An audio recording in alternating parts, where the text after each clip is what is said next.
Matthew chapter 18. At that time the disciples came to Jesus and asked, "Who is the greatest in the kingdom of heaven?" He called a child, whom he put among them, and said, "Truly I tell you, unless you change and become like children, you will never enter the kingdom of heaven. Whoever becomes humble like this child is the greatest in the kingdom of heaven. Whoever welcomes one such child in my name welcomes me. If any of you put a stumbling block before one of these little ones who believe in me, it would be better for you if a great millstone were fastened around your neck and you were drowned in the depth of the sea. Woe to the world because of stumbling blocks. Occasions for stumbling are bound to come, but woe to the one by whom the stumbling block comes. If your hand or your foot causes you to stumble, cut it off and throw it away. It is better for you to enter life maimed or lame than to have 2 hands or 2 feet and to be thrown into the eternal fire. And if your eye causes you to stumble, tear it out and throw it away. It is better for you to enter life with 1 eye than to have 2 eyes and to be thrown into the hell of fire.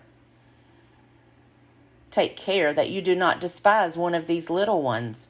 For I tell you, in heaven their angels continually see the face of my Father in heaven. What do you think? If a shepherd has 100 sheep, and one of them has gone astray, does he not leave the 99 on the mountains and go in search of the one that went astray? And if he finds it, truly I tell you, he rejoices over it more than over the 99 that never went astray. So it is not the will of your Father in heaven that one of these little ones should be lost. If another member of the church sins against you, go and point out the fault when the 2 of you are alone. If the member listens to you, you have regained that one. But if you are not listened to, take 1 or 2 others along with you, so that every word may be confirmed by the evidence of 2 or 3 witnesses. If the member refuses to listen to them, tell it to the church. And if the offender refuses to listen even to the church, let such a one be to you as a Gentile and a tax collector.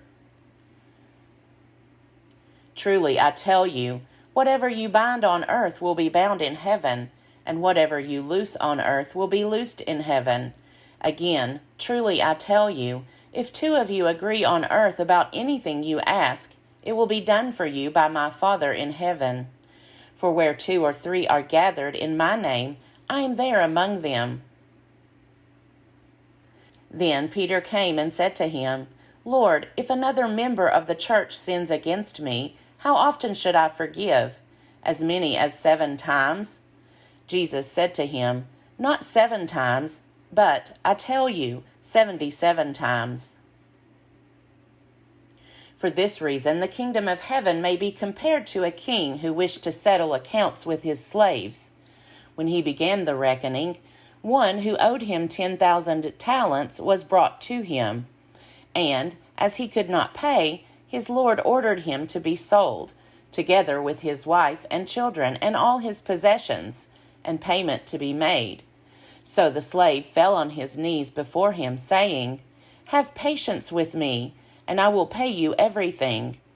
And out of pity for him, the lord of that slave released him and forgave him the debt.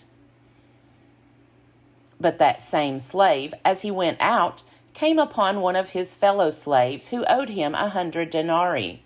And seizing him by the throat, he said, "Pay what you owe." Then his fellow slave fell down and pleaded with him, "Have patience with me, and I will pay you." But he refused. Then he went and threw him into prison until he would pay the debt. When his fellow slaves saw what had happened, they were greatly distressed. And they went and reported to their lord all that had taken place. Then his lord summoned him and said to him, "You wicked slave! I forgave you all that debt because you pleaded with me. Should you not have had mercy on your fellow slave, as I had mercy on you?"